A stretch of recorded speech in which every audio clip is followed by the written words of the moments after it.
What's up, everyone? Welcome back to Forever After with me, Andrew. And Prudence. Thank you so much for joining us again. And today we are excited to have our good friends joining us in this conversation. So today we are talking about marriage and raising children, but in particular, children with special needs. After isn't a fairy tale. It's real conversations. Thank you so much, guys, for joining us. We're going to allow you to introduce yourself.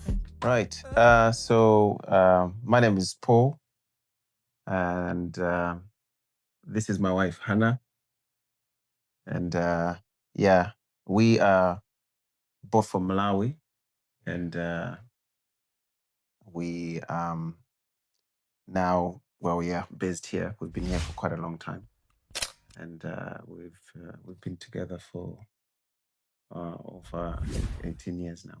Wow. So we have a lot to learn from you guys. Yeah. No, we've been together over 20 years Wow. and married 20 for years. 13 years. 13 years. Oh, Yeah. wow. Yeah. Yes. That is So, amazing. Yeah. So we have a lot of knowledge in the room. exactly. We have a lot of knowledge in the room. So you guys are from Malawi, and how long have you been here in the UK? So we're both from Malawi. We've been here in the UK 18 years now. 18 years. So that's where the Yeah. 18 years is coming All in right. Yeah. Because I was thinking, where is the 18 years coming in? So I'm thinking, which one is Because the there's a 18? number. There's an Yes, I 18 know somewhere. there's an 18 there. Yeah. Yeah. So yeah, we've been in this country for 18 years. Yes. Yeah. That's Yeah. amazing. Yeah. Yeah. So That is yeah, amazing. we've lived all over England. Mhm. Yeah, but now we're in Essex, Colchester. Yeah. That's amazing. yeah. Yeah. So we've known you guys for I think 3 years. 3 years. Yeah. Yeah, 3 Yeah, should 3 be. years. Yeah.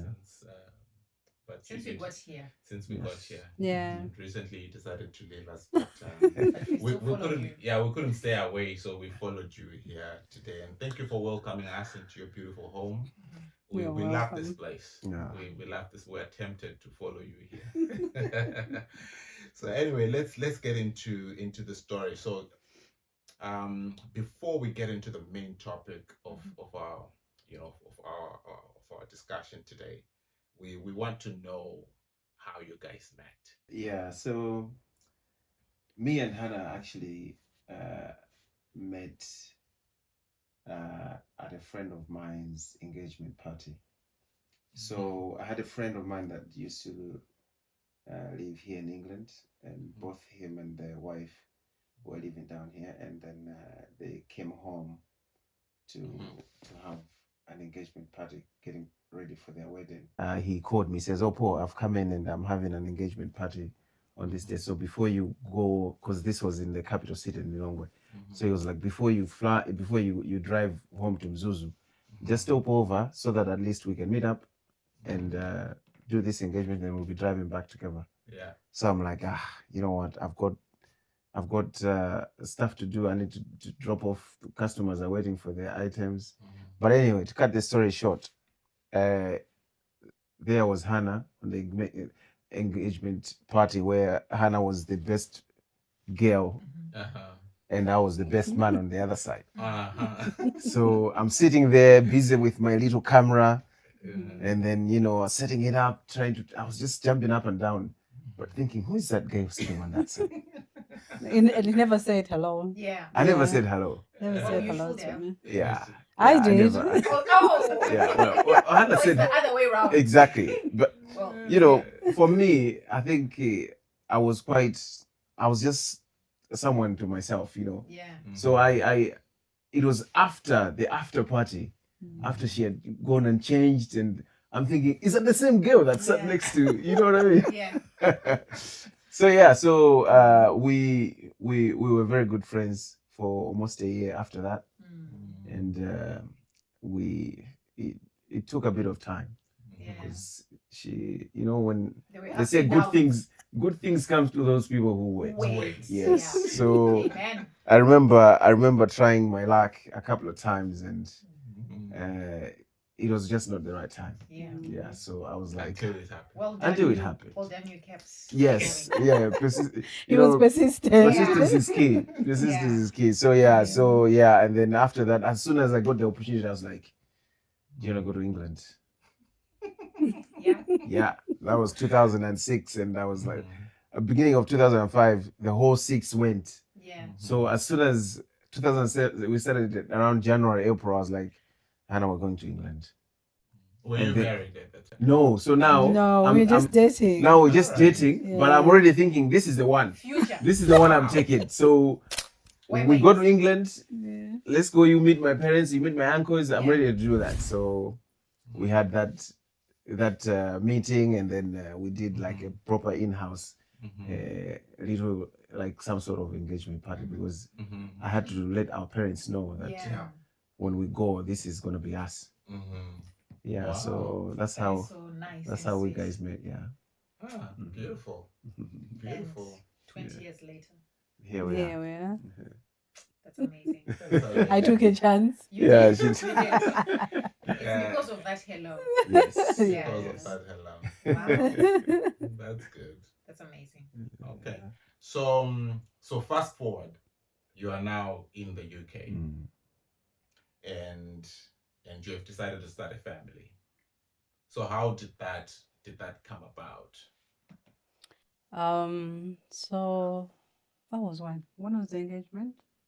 So we had an engagement in 2000 and was it 9? 10. Yeah, 2010 in Chelmsford. Mhm. Yes. So we had an engagement party, and I remember the time me and her we were singing in a church choir group. So we had a very good supporting team that came and supported us for that engagement party. So at that time I was quite persistent. I was thinking we need to start having kids. So Anna's like, no, you You're know always what? thinking. I need. Yeah. Yeah, Always ahead. thinking 'Cause ahead. I was always thinking, you know, if I can have these kids at whilst I'm still in my 20s. I think I was 20, 26, 27 then. So I'm thinking, you know what?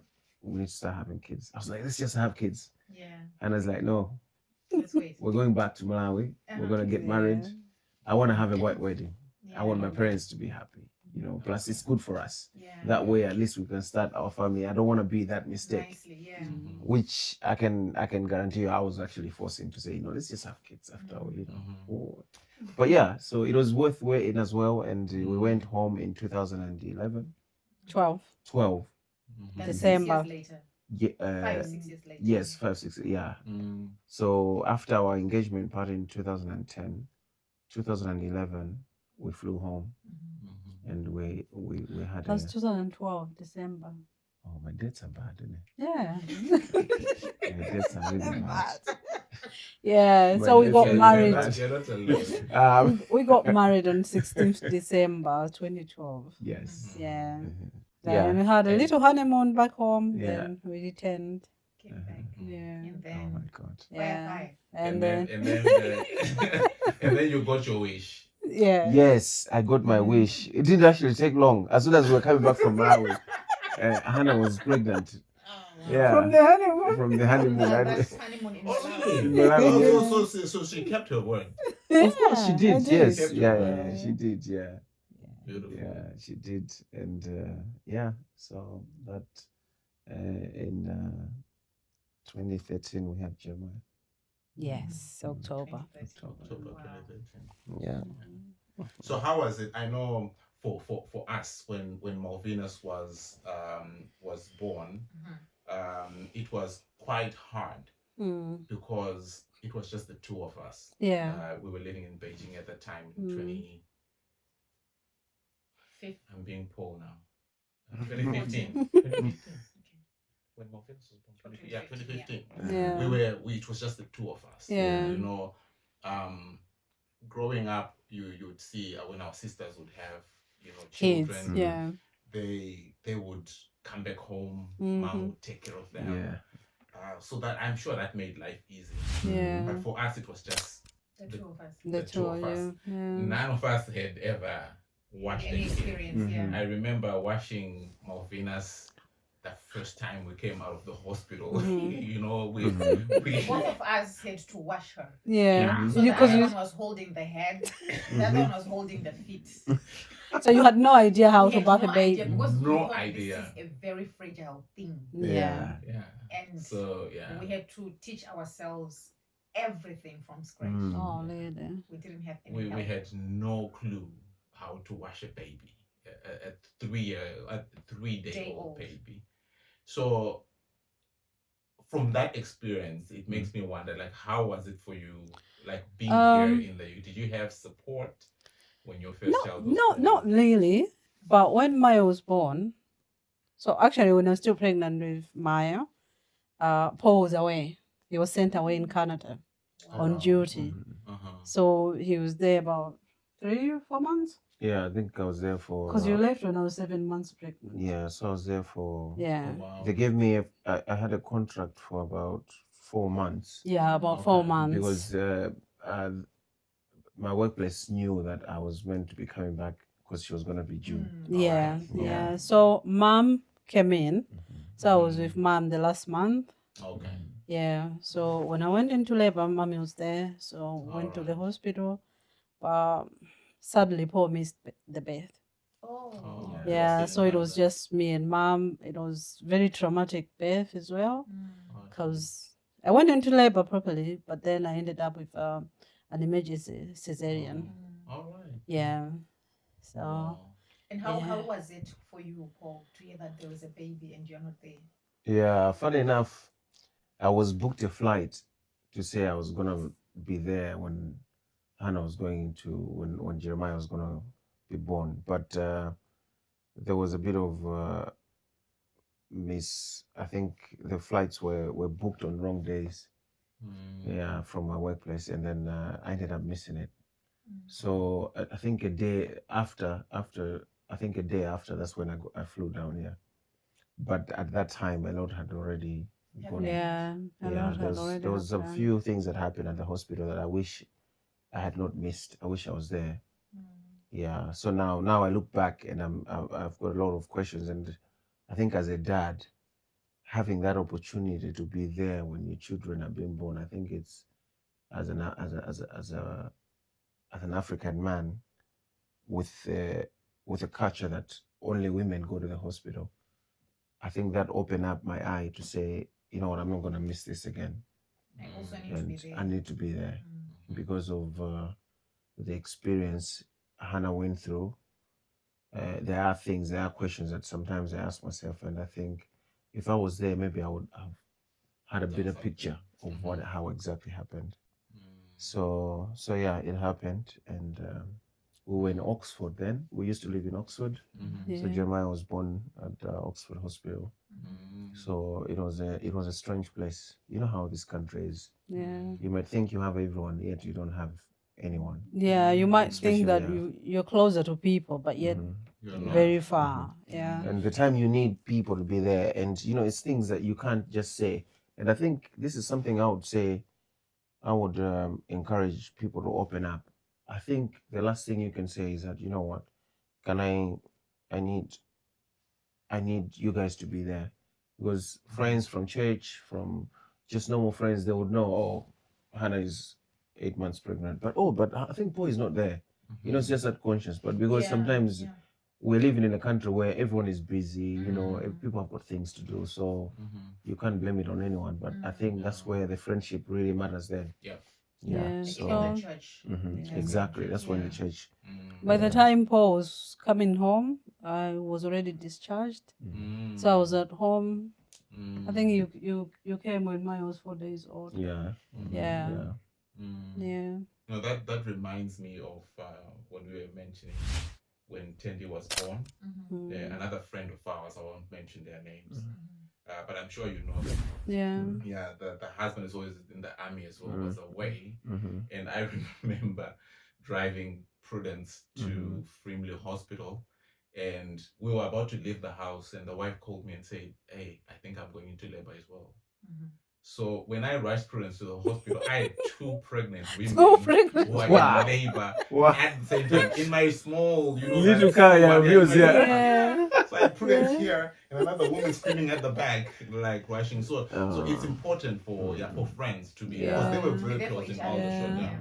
To be Yeah, I there think for for each me it was other. a bit difficult as well because mom is new here. Yeah. She Yeah. doesn't know Oh, how that's things. fair. Yeah, Yeah. you know. And But I thank God that she was there with me. You had She was someone. she was there with me. So the baby is here. Yes, You have survived the trauma, the birth. the Yeah. birth. So how was it when the child, like in the earlier days of the child, like let's say in the first year? We knew that it was supposed to be a team. Mm-hmm. Despite mom being there, we're supposed to be a team. Everybody, we needed both hands to be there, look after baby, and thank God that time, boy, you're not going away often when Maya was a baby. no. Yeah, Yeah. yeah, So and I think what kept us going most is that we had a routine for the baby and a routine for the home. Kept us all grounded. Yeah. the routine was, I think, if it wasn't for Hannah, I think I would just have been doing it like the way, you just have a baby in it and you just go with the day. But I think going through that routine as a team, we kind of like, it helped us also divert our own time to say, okay, now we can rest. Because now remember, this time, Jeremiah is about, I think, 8 months when we're leaving for Canada. No, it happened so quick. When we were leaving for Canada, Jeremiah was like 15 weeks. But Yeah. also, I think it worked to our own advantage because then I had enough time to be at home with baby. Okay. I didn't have to worry about going to work. To work, yeah. So I think it worked for us. I think that was, Yeah. Okay. I think after that, that was, Hannah had not gone to work for a good nearly 8 years. Yeah. Yeah, she never went back to work. Because life happened. Yeah, Good life for you. Life happened, kept yeah. happening. Yeah, Yeah, life I kept think the lifing. situation kept changing Yeah. as Jeremiah grew. There was a lot of things that we had to adjust because remember, this is new. Yeah. We didn't even understand exactly what was going on. So as first time mom and dad, it wasn't just trying to raise. You're thinking, oh, now that I have Tahila and Benjamin, there are things I'm like, oh, I didn't. Oh, okay. So this is a stage they can talk. Also, this is So Jeremiah was different because Jeremiah only started speaking when he was 7, isn't it? Probably around 5. Those are just like words. Yeah. Yeah, but actual Yeah. three, 4 Yeah. words, Yeah, 3, 4 probably word 6, sentences, 7, 6, 7 is when he kind of like started making statements where he would just say something but not even express himself. Yeah. So yeah. Okay, so when did you first realized your son has special needs, and how did it feel for you? To be honest, it never crossed our mind. Like for me or Paul, it never crossed our minds that maybe we might be dealing with something more deeper. Because remember, people, even our families, will just say, "Oh, boys are late to talk." Yeah. And remember, this is our first baby. We didn't have Like it's a stereotype. Yeah, Yes. you know what I mean. So we didn't think that there was anything there until we moved back here, and then it was time for Jeremiah to start nursery school. Yeah. So the very first week of nursery school, Yeah. I remember the first day me and Paul, we took him, and we took him to nursery. The moment we got to the door, Jeremiah just froze. Wow. Like you could see the child froze. Wow. That's when he was 3. Yeah, that's when he was 3. And then Sue, you remember Sue, the Yeah. manager, Yeah. came and just scooped him. And then she quickly asked us to say, what does he like? Mm-hmm. And I remember Paul saying, "Oh, he likes Trends. trains or airplanes." Mm-hmm. And there was a toy train. Brought the toy train, but he grabbed it, but he was still crying. Yeah. Oh wow. And they said, "Oh, it's first day, it's okay." Mm-hmm. And I remember walking back and sobbing. Yeah. Oh, my baby. And Paul was like, "No, it's gonna be fine." Yeah. So I remember in the middle of that first week, they called us and said, "Can you come to this school?" And we were worried. We thought, "Oh, maybe his head or something." We went there and they took us upstairs in the room, and then they said, "Oh, we've noticed that Jeremiah doesn't mingle with, play with the other children. He's a loner, blah, blah, blah.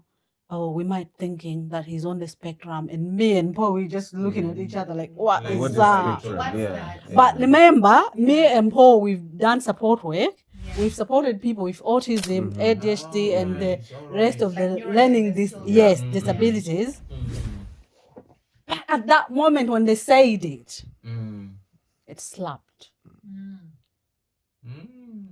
And then they were like, "Oh, it's up to you. We can do a referral. We're not saying that he's autistic, but he might be. So it's good that we refer him. So it's up to you." Yeah, and they were like, you know what? It won't hurt if he gets referred. Yes. That way, at least if he's not, It's then okay. he's been referred. Yes. But now I look back, it was about the way we responded. Yeah. And because I think, these nursery schools, if you get a good supporting team, or if you, it's all about how that person's heart is. Because it's easy for a school to just say, "Oh, your child, maybe there's nothing wrong." Because we've had friends that they have gone to schools and schools have either picked up, but the way parents have responded, the schools have also slowed back. So anyway, coming back to Jeremiah, when Sue actually said, "We'll refer him," that was to me, that was an angel trying to guide us to the right path. Yeah. Because at that time, for you to get a diagnosis, it was only if the school has referred you. Okay. Yes. But it was also quicker than it is these days. Now. Yes. Yeah, it used to move faster. So for you guys, I'm thinking, as someone who is not in the situation, but trying to put myself in the situation. Yeah. For myself, if someone was to say that to me, especially being a first-time parent, I think I would be like, "You can't say that about my child." Exactly. Because of course, you don't want to associate. Yes. Yeah. Especially without any experience. Yes. So perfect. How did that feel? Before you realize that she's an angel that is sent to actually point you in the right direction, how did that feel for you guys? Of course, it was disappointing. It was disappointing because you're not thinking it can be your child. You know what I mean? You know that it does happen. You've seen it somewhere else, but you're not thinking that it can happen to you. To me. Yeah. Because I remember that time, I think we were, as I said, we were singing in the choir, and we had a friend, and his son was on the spectrum. So when they had mentioned that, I think a lot of thoughts came into my mind, thinking, so what's wrong with him? And why him? Where did things go wrong? Yeah. So now you're thinking, now this is me, I'm thinking of, did something happen at the hospital? Did when something? Yes, because now this is me as a man thinking a lot of things. Do you know what I mean? Because you hear a lot of stories. Yeah. But the most important thing was accepting. I think as a Christian, sometimes it helps you understand these things a little bit better. Plus, as soon as we showed the team at the nursery school that we were willing to accept the help, then it got easier. Yeah. But the way they've always been questions. I've done a lot of research. I think And as a mother or a father, both of you have got your own questions. Yeah? Because to me, I'm thinking, I prayed for this child. I planned for this child. I did everything that I was supposed to do, whatever my midwife told me. I went to every appointment. I took my vitamins. You know what I mean? I drank my water. Yeah. Actually, it was the most healthiest pregnancy. I never drank fizzy drinks. I could only eat specific things, lots of vegetables. Where did it went wrong? I did everything. Yeah. But remember, at this point, I don't have the knowledge to know that it's not about what you do. It's got nothing to do with anything that you did or what you didn't do. This condition just happens. It just comes. Yeah. But because we're human, I had a moment of also questioning God. So why me? Out of all the billion babies that were born that day, why my child? You know, but you can go on and on and on until you come to the realization to say that most of the questions they will never have answers. Yeah, they will never have. Because I even questioned the doctors to say what causes autism. Oh wow. Yeah, like why? But they will not give you like a straight answer. Yeah. They also don't know. I think they don't know as well. They don't know as well because they're still researching. They're still researching. But is there a history of autism in your family? No, No. there's nothing. Okay, so it was the first in your family. So like we are Both pioneers, Both sides. you know, and both families don't even understand it. Yeah, Both that was families going to don't be even my so next question, yeah. like, And like your remember, family that in the got earliest days, because the team at the hospital, even at the school, they want to know if there's a history in your family. So I remember I picked up the phone that day. I was coming from the nursery. I stand on there was a tree on the way home, so I stood on that tree and I called my mom.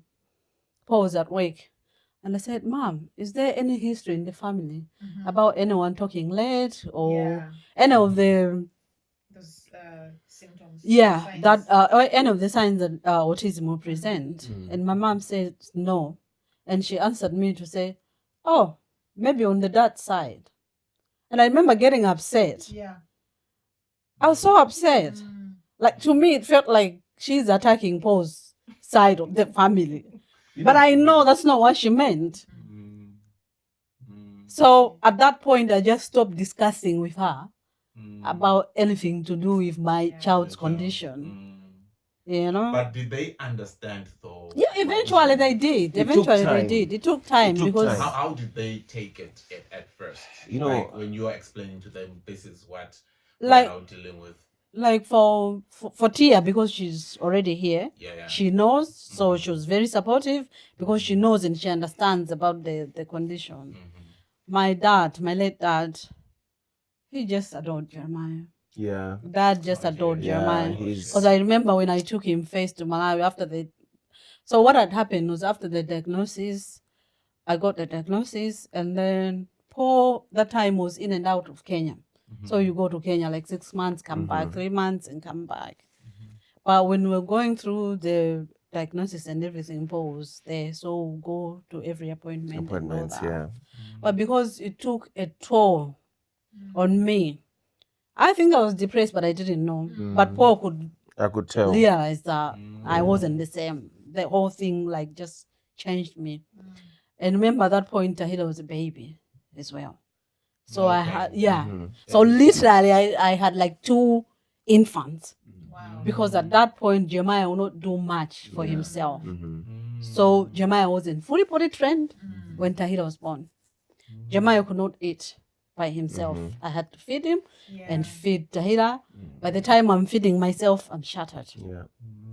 And he will not feel the need to eat. He will just put his thumb in his mouth. And he's not talking. Remember, there's no speech.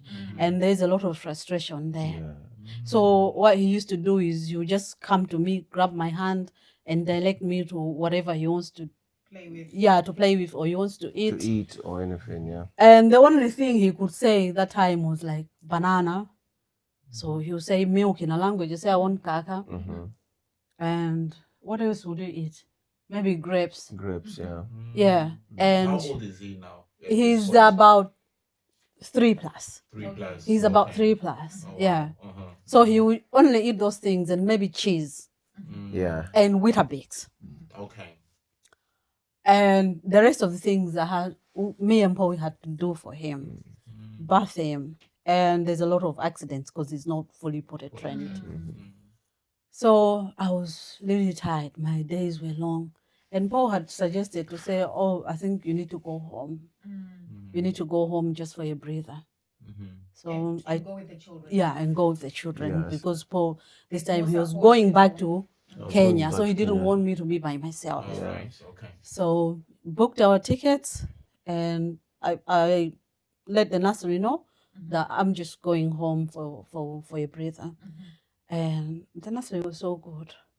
They did social story, because at this time, because Jeremiah can only listen or take in information visual. Visual. So Alright. we were sign using a lot language. of pictures. All right. And I learned Makaton at that point, really? because Yeah, that's the only way I Yeah, could yeah. communicate with him. Wow. So they did a social story, or you're going to go in the aeroplane, or from home, you're going to go in the car or taxi, Yeah. blah, blah, blah. Uh-huh. So 2 were weeks, very they were telling supportive, him yeah. Oh, very that you're going to go to Africa, this is your So family. The nursery is preparing him for your journey. Yeah, for my on your journey, because I behalf. had communicated amazing. with That's them. amazing. Yeah, That is so amazing. took Gogo's pictures, put them in there, and the rest of the family. Yeah, they requested for all the Yeah. pictures that You're you going to want in see the. these Yeah, people. yeah. So they started preparing Can you Jeremiah. say the name of the nursery? Oh, The nursery is it's St. just- Michael's. St. Michael's Yeah. in Colchester. Yes. St. Nicholas. St. St. Nicholas. Nicholas Nursery Yeah. School. Wow. Yeah, Thank you, St. sadly, Nicholas yeah. Yeah. Sadly, They were closed. really good, and that Yeah. I'll never forget Sarah Jackson, Sarah Jackson. Jeremiah's teacher. Yeah. Wow. Oh And my Sue. goodness, and Sue, they stood in the gap for us.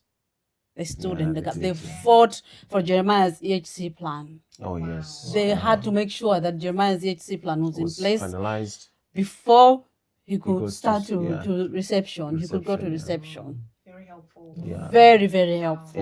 And that time, I think that's what pulled Yeah. us back to Colchester, because That's Now how you you guys show, love yeah. this. Yeah. because Like this- your home. It's Yes. spiritual. yes. So the Yeah. supporting system, when you would, because we've been to different counties, so the supporting system here with children with autism at that time, it was on point. Wow. Yeah, it was definitely on point. Hannah, you were telling us about, you told us about the way this amazing nursery prepared Maya for the trip. So how was it now? You are traveling and Paul is staying? Paul is staying. You're traveling with Paul the is two being children. deployed to Kenya. Mm, So it's just me and the two children. How was that? So Your first flight? Paul takes us to the airport, Heathrow, Yeah. Mhm, and then checked us in, make sure everything was smooth. mhm. And then we made sure that the flight was in the evening. Okay. Because despite everything else, Maya had a very good sleeping routine. Oh, All that's right. good. Yeah, Okay. even though he would wake up in the middle of the night, Mhm. but he had a Don't want very to good disturb that. Yeah. routine. Yeah, so I check in and I took my children in. So I had Tahila on my back with Okay. Nsalo. Uh-huh. Yeah. Yeah. I had Tahila on my back, and then I had Maya on the, what do you call those things? Like a sling. Or Yeah. wrap, Right. like a Okay. wrap. No, so it's like I don't remember what you call it, but the like a sling where I attach it to Maya. Jeremiah, so that he can't run Yes, away. and then I Yeah. yes. You have it in your nursery. Okay. Yeah. Okay. Yeah, Princess has it. Yeah. Yeah. So I had that. Yeah, I don't know what you call that. So we check in. Heathrow was very good because they're very good with people with disabilities and all that. All right. Yes, Yeah, so the and information you had already shared. yes, with yeah, them. Yeah. and Okay. also if you have the sunflower lanyard, Yeah. they know. All right. Yeah, yeah. So they take us in through security and off we go. Mhm. And we were the first ones anyway board. to board. Mhm. And then we sat in there. And remember, at this point, Jeremiah will not sit down. Mm. Will not sit down for more than a minute. Yeah. So he was so excited because he loved lights, anything that is And bright, you love the Yeah. airplane. numbers, And then, alphabet. He went straight to the cockpit, and the Wow. pilots were just lovely. Praise God Yeah. for that. So they allowed him to press all the buttons, touch Wow. everything, and then he You was take calm. pictures? Do you That have po- evidence? I got pictures of him in the airplane, but I Not didn't. by the cockpit. Yeah, but not in the cockpit. Oh, okay. Yeah, so anyway, they brought him back and then sit down, dinner saved, we ate, and I go to the bathroom, change them, and then it's bedtime. The lights are off. So, because I think at home, lights are off, in the plane, lights are off. So Yeah. it just, Routine. yeah, All right. yes. Okay. So he slept. By the time they were waking up, we were landing in Kenya. Okay. Yeah. Oh, So okay. in So it Kenya, worked out. yes. Yeah. Then I do a quick wash for them. Then we bought the next plane to Malawi, and we got home, and the shock on my family's face, like, why are you tying him? Mm-hmm. Yeah. That was the first thing. Yeah. First thing, why are you tying Oh, him? dear. Why are you tying him to you? I'm like, this child, Or run away. he elopes. And he'll go. What do you mean? Mm. I'm like, it doesn't have any sense of danger. Yeah, he would. And at that time. So for me to walk freely in the big airports and everything, I need yeah, this. I need this. Mhm. No, I think, what would they use the Chichewa name? Ukumuzunza mana, Yeah, like, you're- you know? You're Yeah, restricting yeah, him. you're you're restricting him. And I said, you don't understand. Anyway, we went in the car. My dad This is just at the lifted airport. him. well, Yeah. this is just at the But, airport. but the airport in Malawi is The small. drama They is don't started understand. It starts from the airport. Yeah. Oh, man. And when I look back, I don't even know how I did that journey by myself. Of course. With 2 children under 3. Mm-hmm. Yeah. So, yeah. And So- what was going through your mind, Paul, when you took them to the airport? I think for me, I was more worried about Hannah because one, at that time, Jeremiah was so hyper. Yeah. Jeremiah had no sense of danger. Now, Yeah. Even a car is Just coming. living. he will would follow just it. go. He A will follow dog is it. coming. He will go and He'll touch be the following head. the dog. He would do. There was no. Wow. Yeah. And this is Nothing where. ring danger Yeah. in his, yeah. And He was just excited. Yeah. so I was thinking, how is she gonna go through Kenya? Because yes, at Heathrow, we got the service. It was good. Yeah. At- But in Africa, the in airports Kenya, are different. The airports are different. Yeah. Yes, you would get that help, but it's not to where you would expect that maybe people would understand. At that time, I don't think maybe autism was of course people might have known about it, but maybe not give out the support that was required Yeah. to be given. But by God's grace, she traveled well. She got home. Yeah. So we got home and Jeremiah was just super excited Yeah. because of the space as well. Because since he was young, he loves outdoors. Yeah. Yeah. So the space to him, Mhm. yeah, And he was safe, free. The weather Yeah. is good. And we could not worry about him weaving on the carpet because back home we don't have carpets. yeah. Here it was a struggle. Yeah, It was- even in Canada, yeah, it was a bit it was a struggle because it's not fully put a trend. So he would wee outside. He got excited that people can wee outside. Yeah. And there was a That's tap, very the tap outside. You just go and open it and Alright. shower because there, he yeah. just loved Alright. water. Yeah. Water is therapy to him. Yeah. Yeah. So yeah, but then some of the family members they will judge me, say, "Oh, why is he still in diaper? Why can't he eat by himself? Oh, look at that child is like same age with him. How come he can't do certain things like the other children are doing? Why is he not talking? Why is he not talking to us?" I'm like, "You're worried. May I live with him? He doesn't talk to me, Yeah. and you're worried. Just 1 week." Yeah, so I'll try and tell them to say he doesn't have a speech. He doesn't have speech. Yeah. Yeah, but still more, it doesn't mean that he doesn't understand. Yeah. So they started saying, "Oh, maybe he's deaf. You need to go to the prophet, or maybe his tongue is stuck. stuck, You so need we to need go to go and and cut cut it." it. I said, "No, it's not. The doctors have already checked him. He's passed his hearing test and everything. He's fine." There's a lot of doctors. It's The good thing that you've is, said it. he's autistic. He's got this condition, and they don't understand No. what is autism. Yeah. You know? Mm. Yeah, and then they'll be like, Yeah. it's a spirit. Yeah, like Don't worry, we maybe know. somebody bewitched him. Yeah. I'm like, no. Yeah. they're like, Yeah. it's So just- they say this like in your face, like Yes. Yeah, they some will say you- behind, some will say in my face. yeah. And it was just so depressing. And I regretted going home. And this is a journey you have taken. Yeah. to When- breathe. And to make things worse, Yeah. those people who are talking, they're not like close family. All right. I'm related to them, but you know what I mean? Yeah, there's a it's not my distance, parents. It's not like my direct sister. Yeah, but anyway, now I have to explain to my family that this is the condition. They had to understand. They were accommodative. Yeah, to educate Yeah, them. yeah, I had to Yeah. educate them, so they just let him be. Yeah, But so did your parents understand? yeah, Oh, my yes. parents did understood. Yeah, yeah. So yeah, and Jeremiah loved it because my dad would just take him in the pickup, Yeah. go Just, buy sweets, and Okay. yeah, he roam freely. So it was Also good. have We bed run with the buddies. chickens outside. Yeah, Okay. yeah. Also, it's good buddies with your dad. Oh yeah, Okay. yeah, yeah. Oh, It's that's good. good. Buddies, yeah. That's good. So yeah, so that was it. But for me, I even called Paul and said, "Can you just change the tickets? I just want to come I home." want to come home. Yeah, Yeah.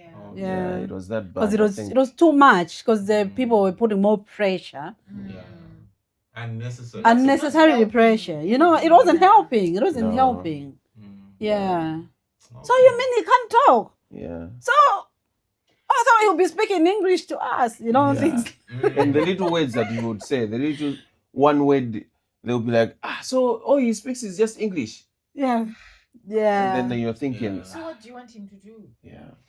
But because you should understand that in Malawi, I should say in most African countries, there are children that might be having the same symptoms, but that can be associated with something spiritual, or that child can be denied just like that. Yeah, there's a lot of families. Yeah, that but it's because of ignorance. ignorance, Isn't it? yes, Yeah, lack it's of because education. Yeah, lack of education. so sometimes when you try to explain, we were quite very open, even to some of my friends that would say very mean stuff. To them, it's normal, but sometimes as a parent, you're thinking you can't say that about my child. Plus, I would expect you to understand even better after I'd explained, but they'll be like, no, maybe something happened to him. You need to follow up your roots and all that. Something that would really hit you down.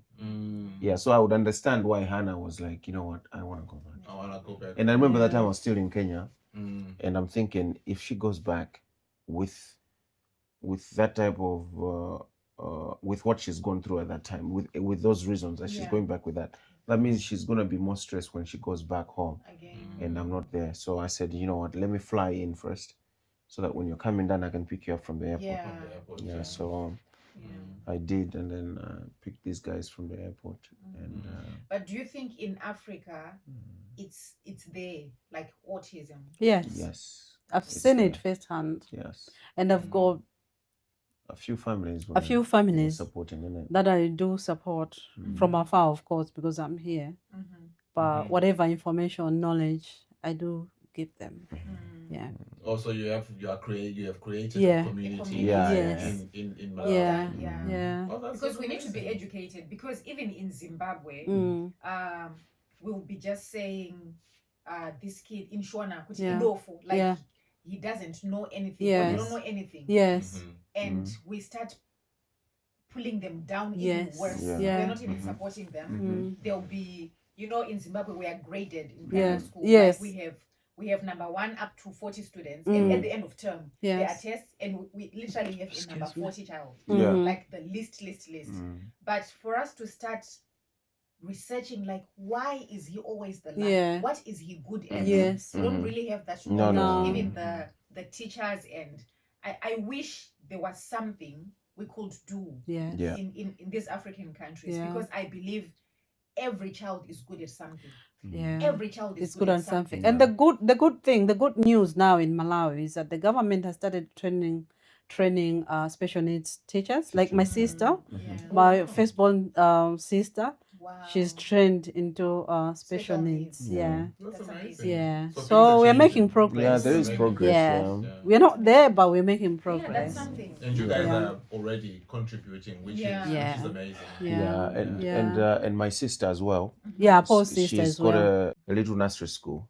She runs it at home, but she's got like permanent clients that their children are on like a proper spectrum, and the schools that they go to, So she does sessions in the morning, and major schools will come and drop these children at her house.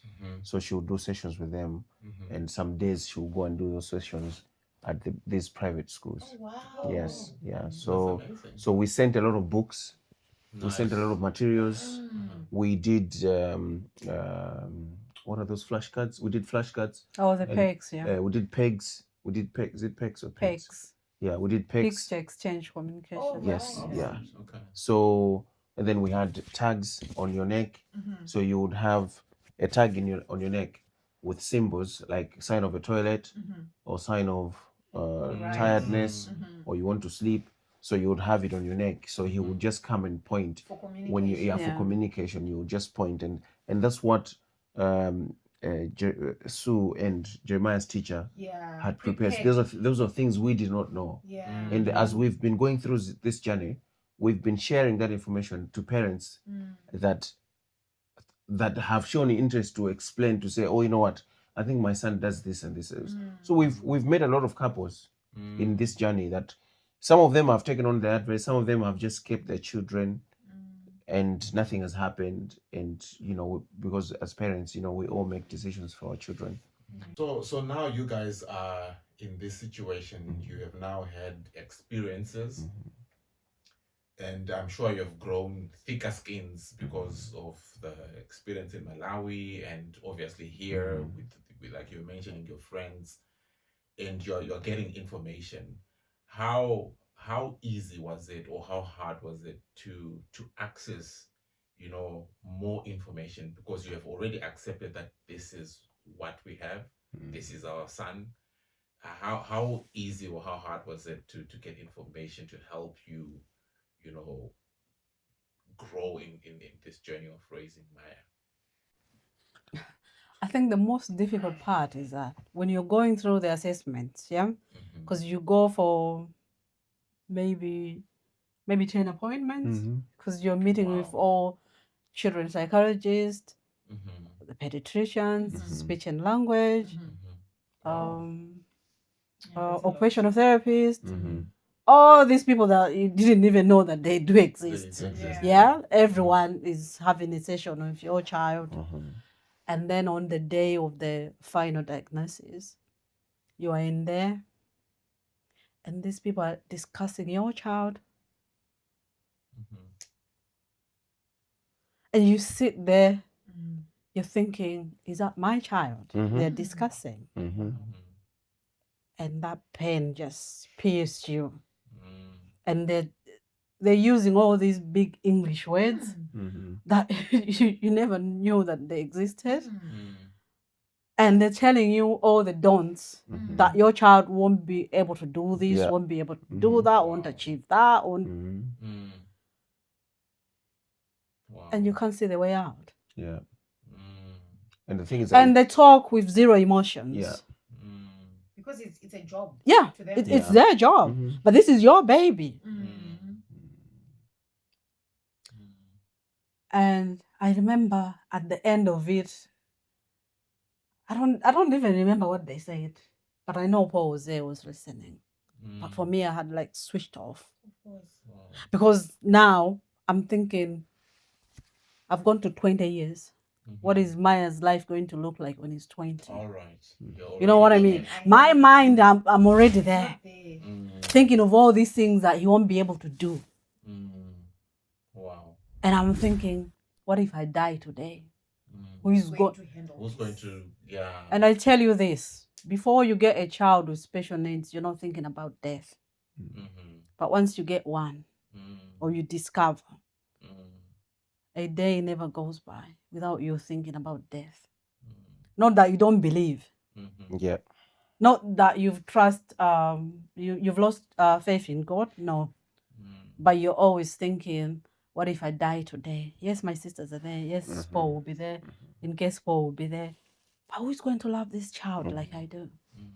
Who's going to understand? Yes, who is going to understand him? Who is going to support him, making sure that he's okay? Because it takes a lot. It takes a lot. It takes a lot. And your life just, you have to adjust in so many things. whether you're ready or not. You have to. This is the situation. What do you do? So in the middle of the tears, in the middle of the depression, in the middle of the denial, you still have to put this child first. Yeah. And think, what are we going to do?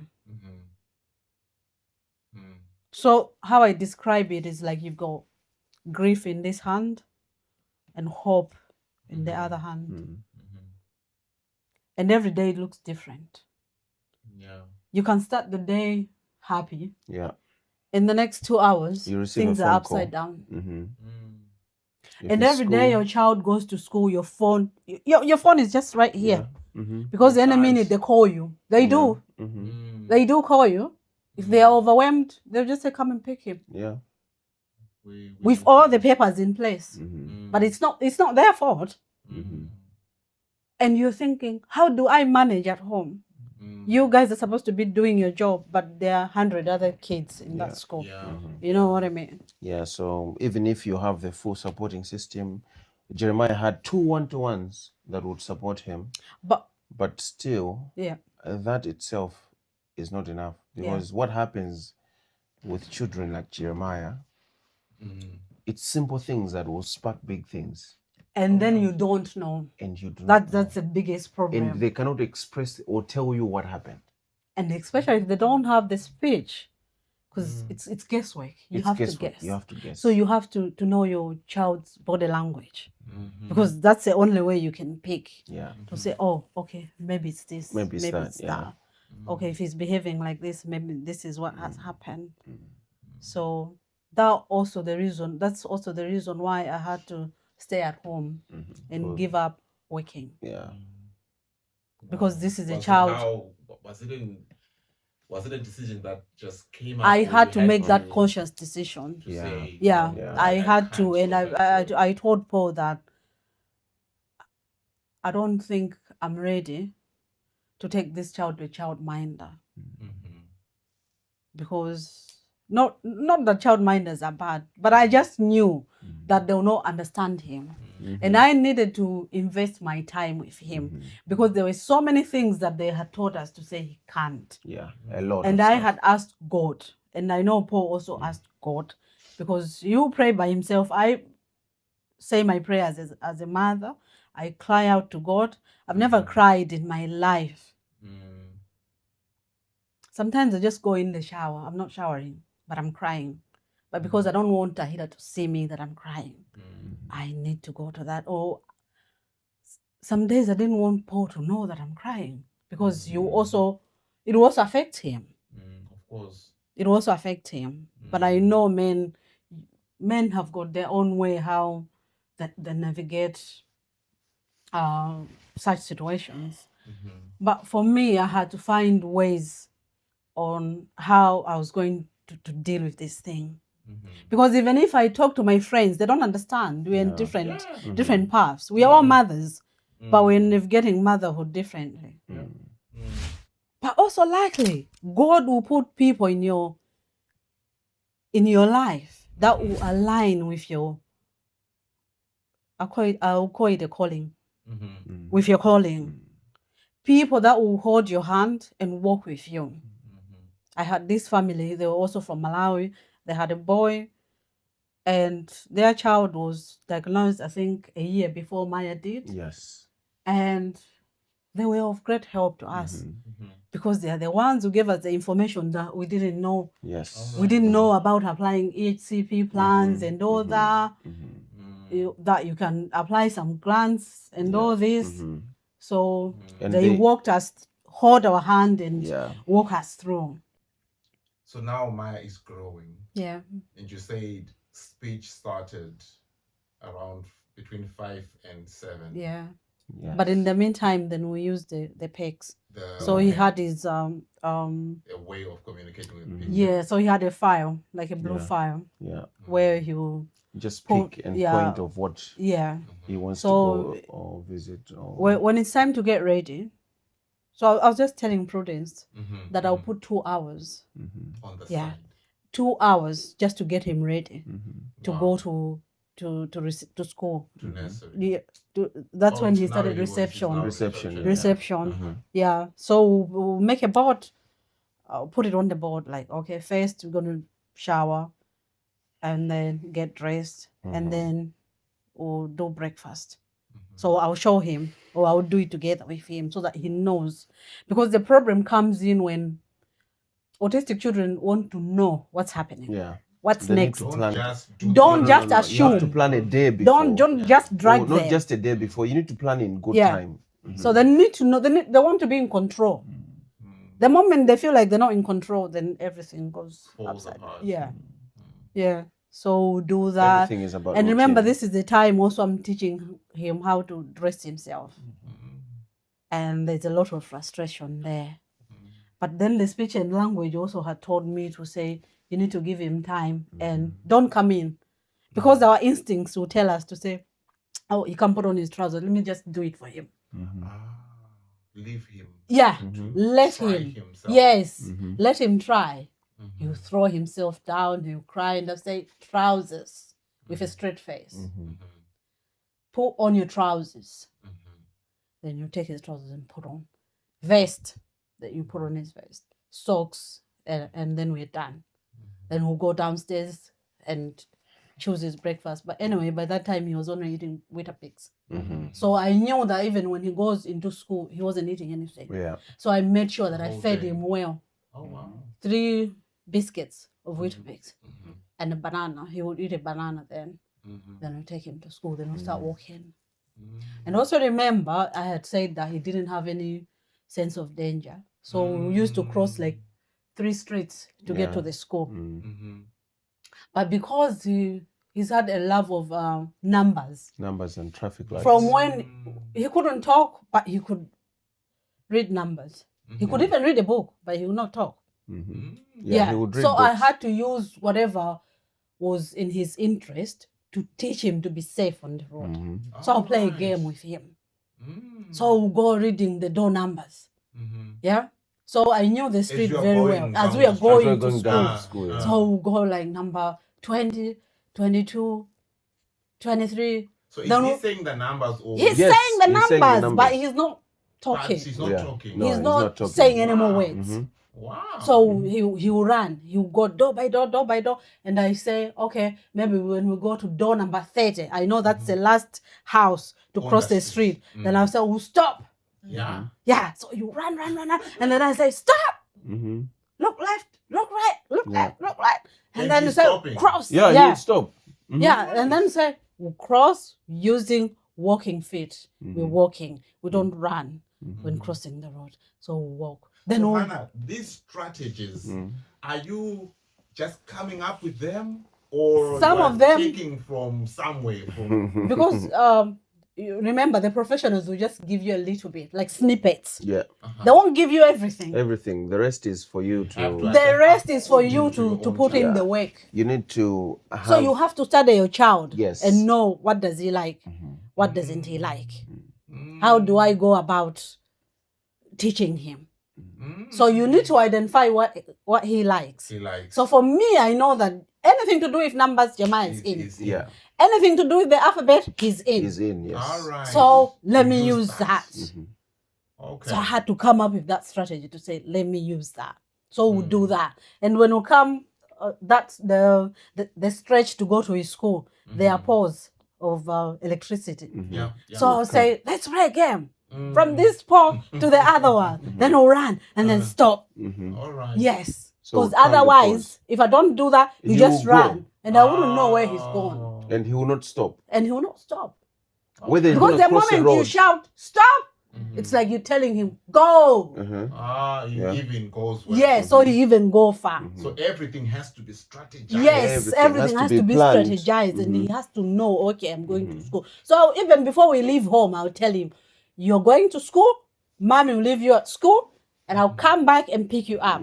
And sometimes it even cause problems if he sees Paul. If I go there and pick him up. Yeah, because I'm the one who dropped him. Because mommy said Yes, mommy's And where's coming. mommy? And what are you doing here? And that hasn't changed And it hasn't changed. till Until now. today. No. Yeah. There are times. Keep your promise. Yeah. Yeah. If you say I am coming to pick you up. Yes, and you're called to go to work. Yes. Yeah, That's then a problem. That's a problem. Mm. It That's has a to. very big He problem. will ask once speech started coming out, like when he's year 7, when he was leaving year 7, he'll be like, "Where's mom?" So I said, "Mom went to work, so she's sleeping today. So I'll be the one coming to work." He's like, "Oh, not again." Oh man, I want mommy to come and pick me up. Yeah. But also the other thing that drained me the most is that Jeremiah just depended on me. Not that he doesn't get along with Paul. He does get along with Paul very well. But yeah, but in his mind, You are running his life. I'm his lifeline. Yeah. I see. I have to be there. There were appointments. I'm his calm. I would take him and will not get But that that appointment takes a toll on me. Yeah. Because you are not working. Paul has to work and do all your side hustles. Exactly. Yeah, and remember also So because of Paul's job, the nature of Paul's job. Yeah. From the onset, I said to Paul, someone has to be here. Yeah. Someone has to hold the fort. And it had to be me. Yeah. Because I remember when... But my biggest fear also, for me to conclude that I wasn't going to work, I didn't want my child to go to school not fully potty trained. Okay. Because the schools will not change your child. If they are soiled, they've done number 2, you find them in number 2. Because the teachers will even say it's not their job. Oh, they didn't change? No. Really? So I was like, God, if there is one wish.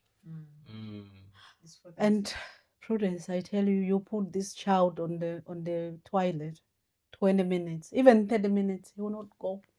But he will. Because in his head, he's thinking doing number 2 is wrong. So you just hold on to it. You even go to school and come back. No, you hold it. You go to nursery, come back. Even when he's you go to nursery, come back. I'll put him on the toilet. They had advised me to say give him books, tablets, showing him about children going on the potty. I did all that. Jeremiah could not go. So I'll wash him in the night, give him a shower, brush his teeth, put on pajamas, read his Bible bedtime story, and we kiss goodnight. He'll go to bed, switch off the light. 20 minutes or an hour after that, Jeremiah will do a big poop in bed. And at this point, Paul is not at home. And I've got another baby that needs my attention. And still breastfeeding and all that. And now because he's disgusted of the poop, you try and clean himself. You could go in Jeremiah's room, you'd think this is a crime scene. Because you wipe his hands on the walls, all the beddings. And at that point, he had started. That time, he didn't even call me mommy. He said daddy. So I was daddy for the longest time. All right. Yeah. And I'll go in there, the room is in a mess. And what do? You can't even shout at this child. Even if you shout, then what? Then what? What does it help? It doesn't help anything. And I just pick him, shower him again, take those beddings. My machine would run 24/7. Then I put him back to bed. And tomorrow we start again. And it didn't happen. And it went on and on. But you go to the toilet and wait. So on this day, Dahila was, I think she was watching TV. So I was in the kitchen cooking. But Jeremiah had just decided to say he's going to go sit on the toilet. So we had a downstairs toilet.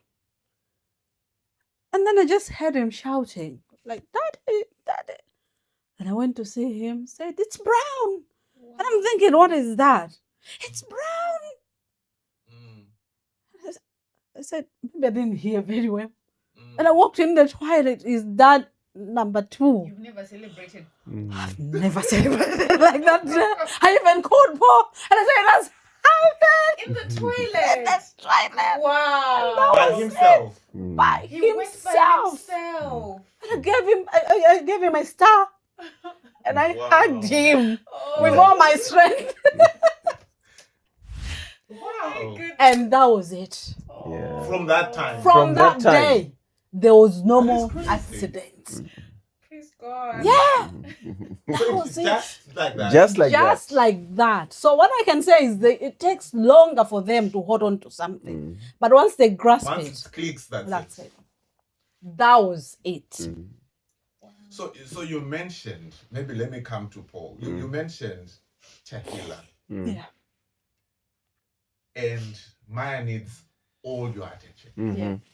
How was, in your view, you're watching all of this happening, how is Tahila's attention at this point? I know she's still a baby, but how did it make you guys feel? Is Yeah. she getting enough attention, or? Yeah, I think it was a fear of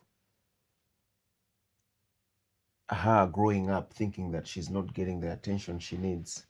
So as a parent, especially as a dad, you're thinking, now I've got 3 people I need to look after. So I had to kind of like find myself in a way that I have to make sure Hannah is getting the support that she needs to have the courage to move on, because there's Tahila, there's Jeremiah. So Jeremiah at that time he's at his peak. So I'm struggling to, I'm trying to balance the mess Jeremiah is bringing in. At the same time, Tahila needs to get the attention she needs. So it was a big puzzle to work out, and I would say the support that I have had from Hannah, and to split that into making sure that Tahila has the attention that she needs. It's really been God's grace, I would say, because Tahila still needed to have all the stuff that she needs. But remember, even on simple things, now Tahila is also getting confused because Jeremiah would scream quite a lot. And he doesn't want to share. He doesn't understand And sharing. he doesn't understand sharing. And there's Tahila is just a baby. But somehow they will bond Okay. in their own way. Yes. So Yeah. there would be situations where Yeah. Tahila would just be there and Jeremiah will go and play, and they would play together. But you know how kids are. There would be situations where Jeremiah wants the same thing and Tahila wants the same thing.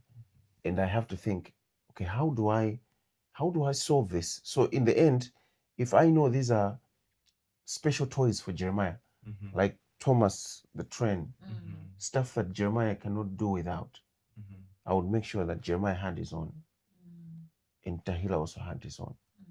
Okay. Yes. So that at least I don't have that. And that routine itself of making sure I've got enough toys is still there till now, as we're speaking now. Because there are certain toys Jeremiah would want to have on his window, and these are the same trends. But Benjamin loves trends as well, and he likes Because Jeremiah's. he's seeing Big Brother. Yes, you see. So balancing with Tahila, it's been hard. It's been so hard, because I've realized that as she's grown, she could see that sometimes she doesn't get everything that she needs. But Jeremiah gets the things that he needs. So with Jeremiah, because it's a routine, Jeremiah will do as he's told. You know, as how, if you teach him this is the way you do it. In the morning you wake up, you brush your teeth, you do this, he will come and tell you. He wake up at 6 o'clock and he will tell you, Daddy, I've woken up, I'm going to shower. Or I've showered, I'm going to brush my tooth whilst I'm still showering. Then after that, I'll get ready and make breakfast. It will be like that till today. Every day, yeah. And he never walks out of his bedroom without making his bed. He'll never. But for Tahira, you have to ring the bell every day. Every day. She'll be like, it's hard, it's this, it's Yeah. that. So But you have to remind her.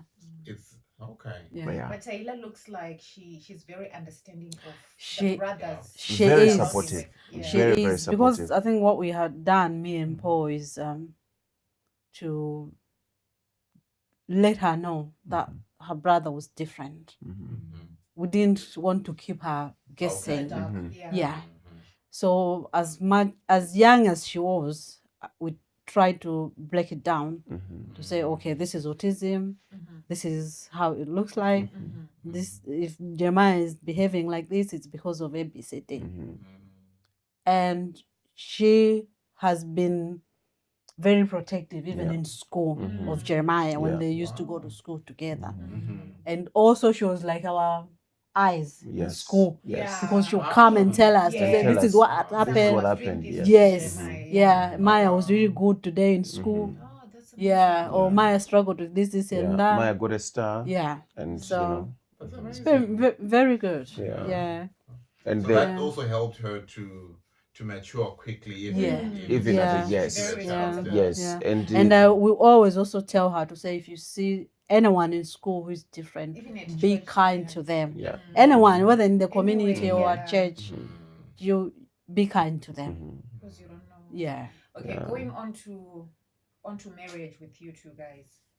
Has this ever affected your marriage in any way? The struggle that The struggle you have you ever quarreled? Have you ever blamed each other or question why did it have to be like this? And you having to leave your job, having to question yourself.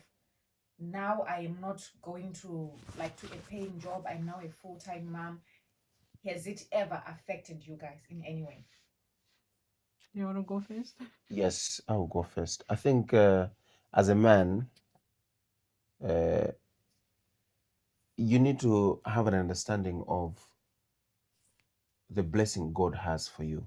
I think once you realize that, it makes a lot of things easy. I'm saying this on an experience of what I've read on how families have ended up after having children like Jeremiah. For me, to be honest, I've never blamed myself or even Hannah or even my child, because the first thing I did was to accept this is what God has blessed me with. And God will never give us something we cannot handle.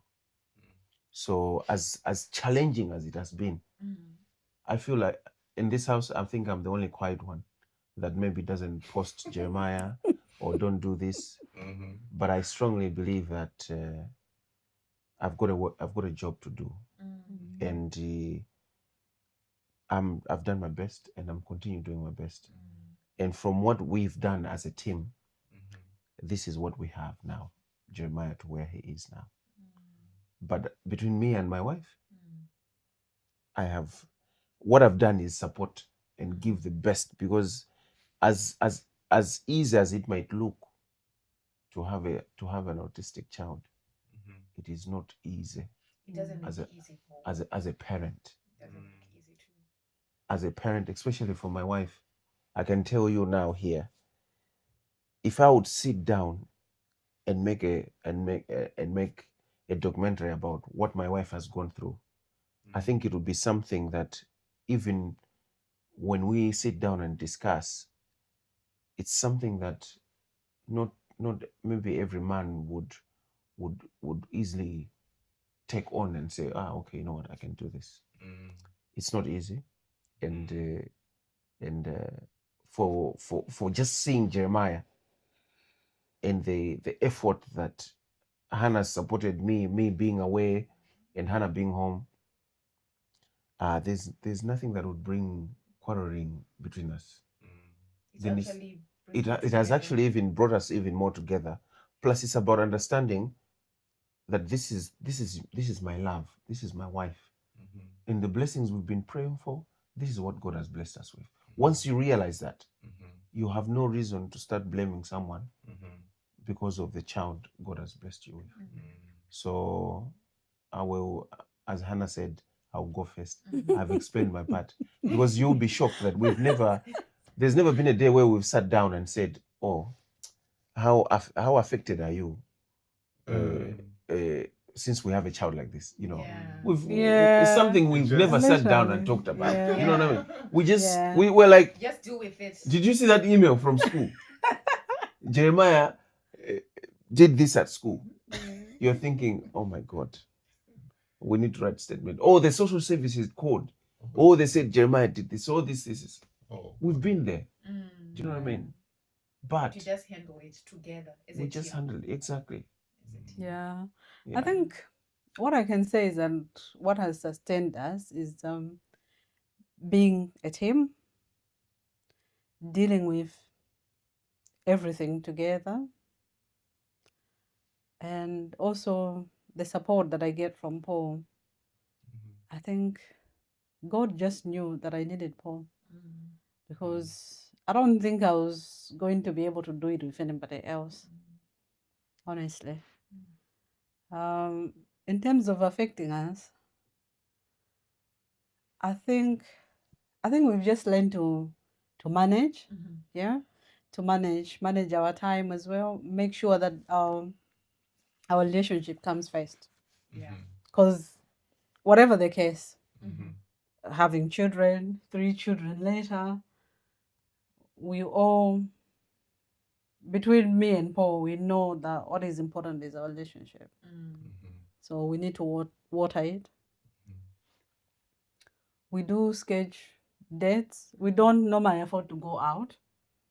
That was my next question. We don't like how do you really handle your dates with in-house children? In-house. They're all included. Our dates looks like putting them to bed maybe early 7 o'clock. And then instead of 7:30 or 6:45, so that we normally watch a movie. We pick a movie and watch. Or we'll dress up. Have a meal. Dance. Candlelight dinner. But whenever we can get a babysitter, sometimes we do get a babysitter. Especially since we moved to this house. So we've gone to a few birthdays and a few dates, and then then we'll go out for dinner. Nice. So it's amazing how Jeremiah has grown and broken all the boundaries.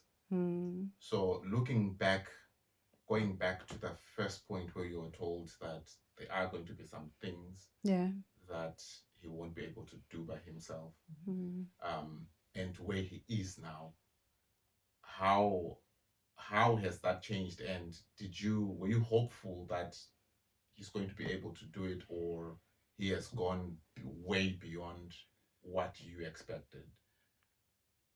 In the early days, the hope was not there. Because I can say I was heartbroken. And I remember driving from that hospital. The hospital is not far from where we are. But for me, it felt like 2 hours. And I remember sobbing. Sobbing when I got in the car until we got home. Paul parked the car.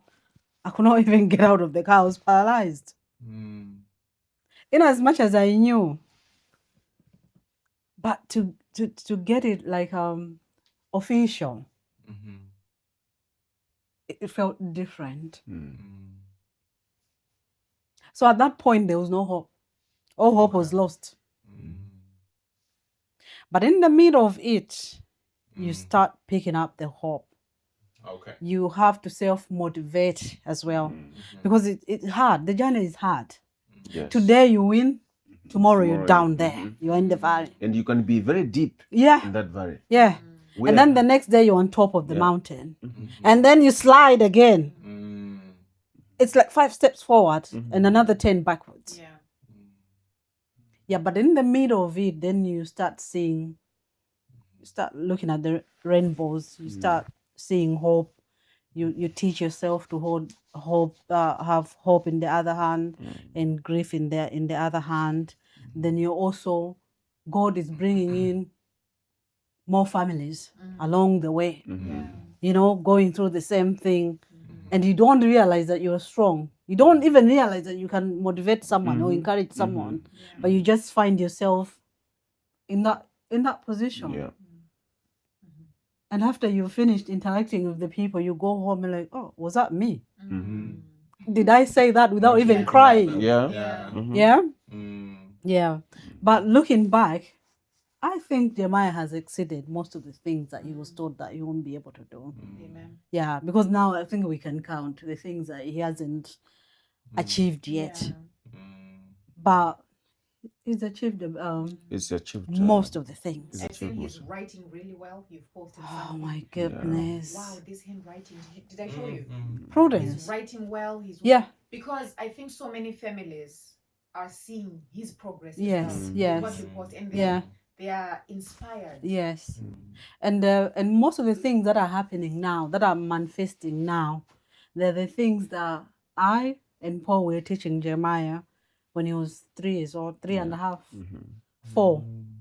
Because remember when they said he won't be able to write in the school, even the school, because you remember that time the tablets were already there, the iPads, and the school said, "Oh, it's nothing to worry about. He can use the iPad. He can use an iPad. He doesn't need to. He But doesn't need to. in write. my heart, I said no. Jeremiah He needs to write because it's a life skill. We're not going to deny him that. So what I used to do is every day I pick him up from school, come home, change his uniform, give him a snack, and then we'll sit on the dining table. I'll sit with him on the dining table. I started with just 2 minutes. We practice writing because he couldn't even hold a pen. Hold the pen, yeah. Because he doesn't have grip. Yeah, that's the other part where he struggles with, because his muscles are not that strong. Yeah. And that's the same thing that affects his eyesight. So I started with 2 minutes, and then I'll put 3 minutes, 5 minutes, just scribbling anything. Yeah, because at the beginning you're not worried about the handwriting. It's just to help him to hold the pencil. And then I'll order all these things on. Yeah, we have different weird of pencils. Amazon, different eBay, sizes. different sizes, the pencil grips, The different pens and all Yeah. that. Yeah, until we got there. And now Jeremiah's got the most beautiful handwriting. And there was a lot of Yeah. frustration. Yeah. In, But that was time invested in it. Because I could have just said, it's okay. They'll use iPads and all that. Yeah. But God has been good. So, Paul, what we've heard what's happening in the past and a little bit of the present. What do you have as parents? What are your hopes for the future? What do you want to see in the future? Or what are you hoping to? Where are you hoping to see Jeremiah go in the future? So for me, I've never thought of Jeremiah that he would not be able to achieve, or whether, let's say, university. I always know that Jeremiah will exceed and even be able to do whatever the world can offer.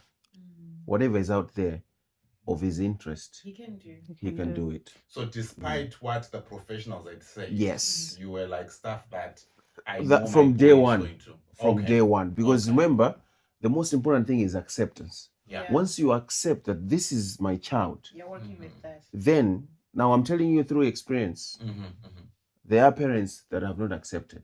And it makes it even harder because you get frustrated even more. Because there's a lot of comparing. Yeah. Plus, there's a lot of things that, as a parent, you'd think that, oh, when my son is 6, I'll start taking him to football grounds. Then he'll be playing football. And remember, before Maya could even walk, Paul had already bought him a bicycle. I'd already bought a bike. Paul had already bought football boots. Before you even Yeah. before you even realized Yes. Yeah. All this. Yeah, because he was dreaming to do all those things yeah. with bike. I all wanted the things that Yeah. dads and Exactly. sons Yes, yes. bikes, Yeah. skateboards, Yes. roller skates. Yeah. I When would the go on the baby ice. is Yes. scrolling. When I was in Canada, I used to take him on the ice. I used to take him on the ice and he would be there, but I could tell that he's not going to do this. Yeah. So I'm like, And oh, up maybe to he's gonna now, ride a Jeremiah bike. can't ride a bicycle. Jeremiah can't ride a bike up to now. Is it? Yeah. No. Oh dear. Yeah. You But can't. you can do a scooter. But he's got. You can Even do the a scooter. scooter, It took so many attempts. Paul tried with him. so many He attempts would cry. He didn't want to. One day he just woke up and and just jumped on it and went. that was it. By himself. By By himself. himself. So Full of surprise. so Yeah. you do your best Yes. Yes. to a certain point. Yes. Mhm. But we don't force. You No. don't force. We would try to encourage him. And then But he if you will just if we you- see that it's not working, we've But the tried. time will come. But we don't just rule him out No. to say he can't. No. you try. Yeah. You leave Yeah. it We'll, Yeah. Because even the swimming, they say he can't. Because in the beginning, in the early days, Mm. also Jeremiah is scared of confined spaces. Spaces. Okay. Yes. So what was happening was when I ran a bath for him, he would scream. Mm-hmm. But we didn't know. Yeah. He would scream and freeze. Mm-hmm. Yeah. After then we discovered that he's on the spectrum. Oh, okay, he gets confined in smaller spaces yeah. and all that. Then I had to enroll him into swimming. Okay. But all the swimming clubs, they will not take him. All right. Yeah. Because most of them they're crowded. Mm. And I had to find someone who was doing a one-on-one private, Alright. and it was so expensive. But I said we are doing You are it. doing it, yeah. Even though I knew maybe it won't even work, maybe he might Try refuse the it. first day. But So I met this lady, Sarah. Mm-hmm. Oh my goodness! Is she He still was- around? Is she? I don't know. Mm. She was amazing Wow. Wow. with Jeremiah. Mm. He said, "Don't worry. Even first day he doesn't get in the water. It's okay." It's okay. So he started just like look little at the by water. little, Yeah. step by step. Oh, there I'll go, and what Jeremiah would do is just sit on the edge with the legs in there. In And the session is finished. You're like, Jeremiah, I'm paying money for you The session is for finished. your feet. Yeah. Yeah. And then the next day you just do a little thing, and then he get Jeremiah to go inside the pool. Mm. Wow. And Yeah. swimming And straight away. and she used these coins, Mhm. like shiny coins, to put them on the bottom of the swimming pool. Mhm. When get Yeah. Yeah. And Jeremiah was cohesed with those things. Mhm. And before we knew, Jeremiah is sleeping, swimming underwater. Underwater. Wow. Yeah. Mm-hmm. Yeah. But also, it took away our anxiety. Mhm. If we go somewhere where there is water, Yeah. Mm. Where we knew Jeremiah- that then, he's You safe. can survive. Yeah. He can survive because he would just jump in there. Yeah, he would just. He was not afraid about whether Of this is a. water. Yeah. No, Wow. He would just jump in there. yeah. Mhm. And that was Jeremiah having baths at home. Yeah. Oh, wow. So there are many, I call them little, tiny, big miracles Yes. in one, Mhm. wrapped in Yeah. one. Yeah. Yeah. And we, what we've done is that we've celebrated. Every Every tiny small yes, achievement. Yes. Yeah. It's Yeah, a big thing for yes. An us. achievement. Yeah. Any I'll tell you small- a sad story. Mhm. It's sad, but I don't know whether to call it a sad story. Mm. Remember when Maya had started school Mhm. and it was his birthday, Mhm. and I had sent out invites for all his friends to come, Mhm. and they didn't turn up. No one Oh, came. they didn't turn up. Yeah. You didn't cancel the birthday. No, No. we did. We continued with the birthday. We continued with the As a birthday. family. Mhm. Yeah. They didn't turn up. Yeah. No one turned up. Oh, because Jeremiah was different. Mhm. Only Nana that turned up. Yeah. Our Ghanaian friend. Mm. The son was also in the same class and friends with Jeremiah. Yeah. Are the only ones that Yeah. turned up. And since then, We've never done I birthdays. never did birthdays for Jeremiah, like to invite his Yes, friends. We friends just do from school. birthdays. No, we just did them at home, Mm. but we'll make them massive. Mm. We'll make sure Mm. it's big. Mm. We celebrate him. Mm. Wow. Yeah, but these are some of the things that special needs parents are going through. Yeah. But people won't talk about it. No, they won't. Yeah. People will just treat you with actions. Mhm. Yeah. But because Because your they're child is different. Yeah. And people have got this idea of like, if their children mingle with your child because It's as if their children are neurotypical. Hey, like it is. Yeah, it's like contagious, contagious, but it's not. It's not a disease. Have you ever been affected with the autistic side and being black as well? Like being grouped together in the same bracket in this country, whether it's at school or at the playground or even in church? At the Like playground, racism and autism together at the same. yeah, because I would tell you my experience at the playground. You will see people living one by one.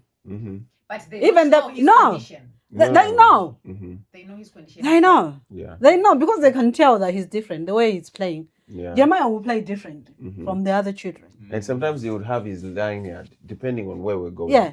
So maybe he'll go on the, what do you call? He'll go on the swing, but he'll be upside down. Yeah. All right. You know what I mean?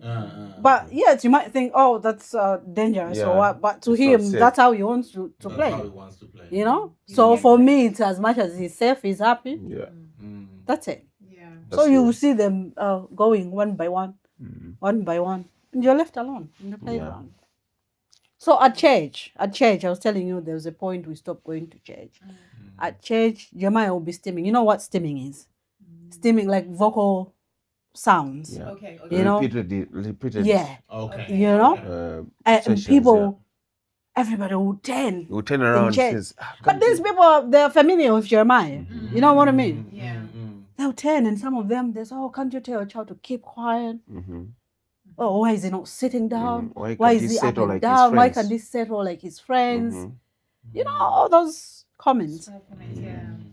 But Then we stopped going to church. We just stayed at home, like, because church is the place where we're supposed to feel safe, where they're supposed to be inclusive, but they were not.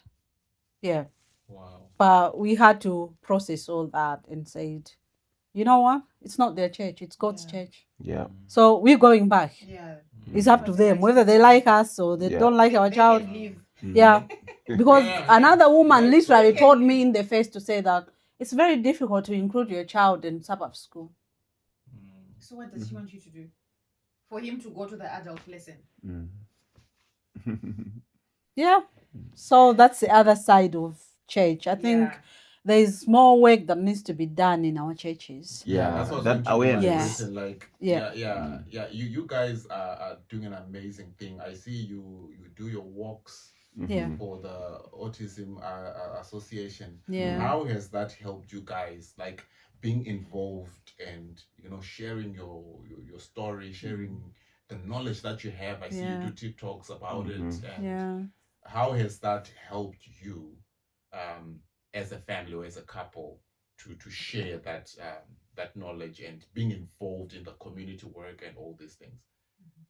I think it has helped us also to realize that we've got our community. We are not alone. Yep. This is not just happening to us.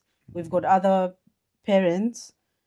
We are in the same sea, but different boats, but going through the same thing, that we can speak up about it. Yeah. It's okay to speak. Yeah, it's okay to speak up and educate other people. Yeah. Because we should not assume that everybody knows about these conditions, about the spectrum. That's true. It's new to most of the people. So. And by sharing that information, it's opened up doors for other families to kind of like seek help. As much as we might look professional that we know about these things when we share about such information, it's an eye opener to others. But for us also, we learn, and we are open to new, like activities that Jeremiah can be entitled to, that we don't have to pay for, but they are all covered up by. So when you share information like that, we get the help, and there are people who know about that help, and they will just share, say, oh, you know what, maybe there's this program your son can go in. This is a special program that if you want, your son can go in, even swimming and all that stuff. There's a lot of advantage to that information being shared.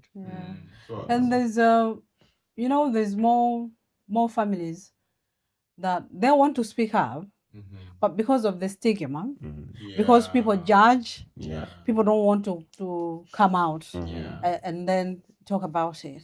But if we keep quiet,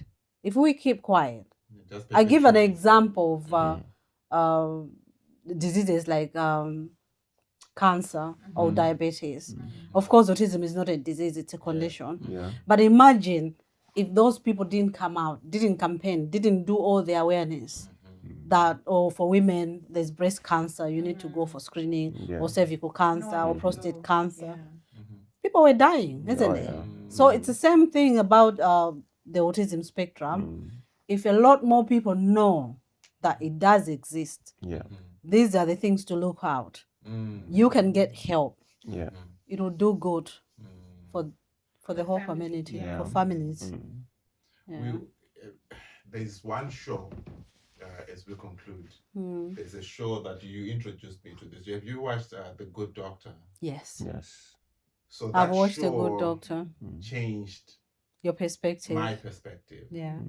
To say there's no limits. Yeah. No. There are no limits. There's no limits. Yeah. And also it taught me that the way we process information Yes. is different. It's different. So even for people who are on the spectrum, Yeah.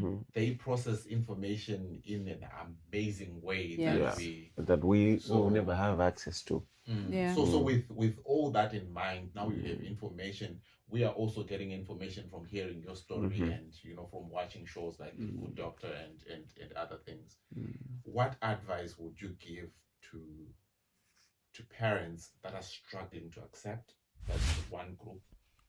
To parents that are going to get married and meet these situations that are not even yet parents. We have young people who are watching our podcast Yeah. who will one day maybe be in your situation. What advice would you give to the young people and to parents that are, maybe you can take to the parents that are in the situation, and then Paul maybe to the youths and to future parents. Yeah. Maybe we'll start with Hannah, then we'll go to Paul. I think the parents that are raising children on the autism spectrum, the first thing they need to do is to come to a place where they accept their child for who they are and meet your child at their point of need. Do not compare your child, because progress on the spectrum does not look the same. Yep. Okay. It's different. Progress might seem like a child sleeping better on that day. Maybe they struggle with sleeping. They've slept all night. That's a win. Trying a new food, that's a win. Going to the toilet, that's a win. It's a win-win. Yeah. Going to school and spend the school day being calm, that's a win. It might seem as going out of the house, because some children are just confined in their homes. They can't go outside. Going out for a walk, that's a win. So you just need to celebrate every little milestone. Every little milestone, whether small or big, celebrate your child. You have to be your child's biggest cheerleader. Yeah. Have belief in them. You have to believe in your child. Yeah. Regardless. Regardless. I know it's hard. I know it's difficult. But you have to have a different belief. You have to believe that this child is able, is capable of learning, processing information, and doing things exceeding their limits. Pray for your child. I can't emphasize enough. Pray for your child. Even on the hard days. You don't have to say a lot of words to God. Sometimes it's just a matter of saying, God, you know my situation. Thank you. You know my child. And God understands. You don't have to say 5 sentences. The verse that has kept me going is Jeremiah 29:11. I've got good plans for you. Okay. Well, I know the plans that I have. Yeah. Yeah. Amen. And I think God, in his own wisdom, I don't know if you know Jeremiah's other name. His other name is Alindene. It means God is with me. So this name I gave Jeremiah before he was even born. Amen. The moment I realized I was pregnant, that name was just impressed on my heart. And we started calling him. We've talked to all our babies anyway. Yeah. As soon as we know that they're in there, we'll talk to them. So God just impressed that on my heart. And I called him Alindene. means God is with me. Mm. And every time I'm down, I'll go back to the very same verse. That's what keeps me going. So to future parents, I would a good preparation of understanding what God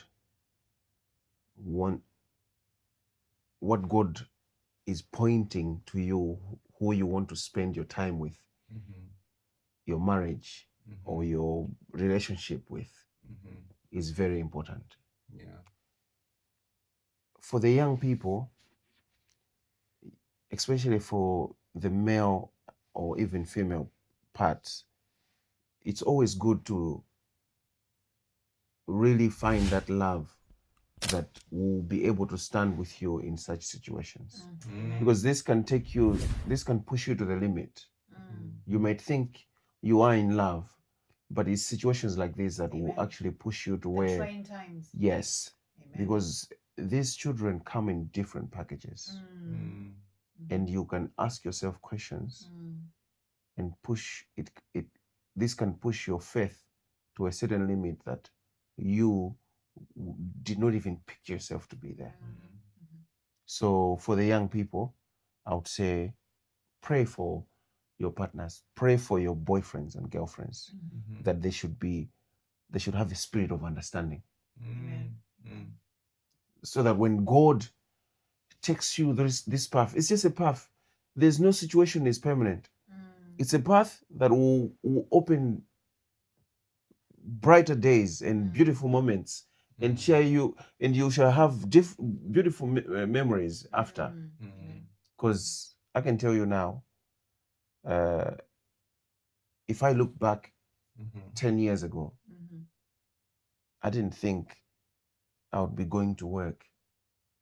If my job was different, if my workplace did not understand the situation that I have, by now I could have been sacked from my job. Because there are times Jeremiah leaves the house at 8 o'clock, exactly on the dot. And if that morning is not a good morning, that's the same time I start work. So when I leave, I'm cycling, I'm going this way. Him is cycling, he's on a scooter going to school.